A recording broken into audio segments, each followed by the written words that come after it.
क्या हाल है? आपको देख के पता नहीं चल रहा?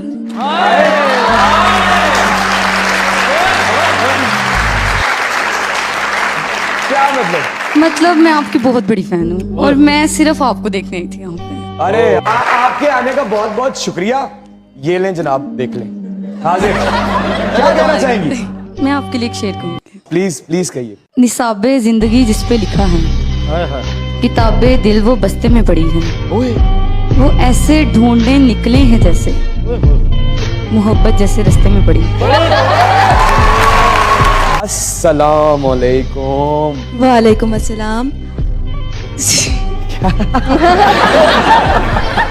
क्या हुआ? आपसे शर्म आ रही है? क्यों?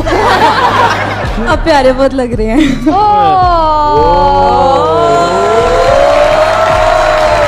आपका बहुत बहुत शुक्रिया। आपका देखना बहुत प्यारा है, आपको इसलिए ऐसा लग रहा है। क्या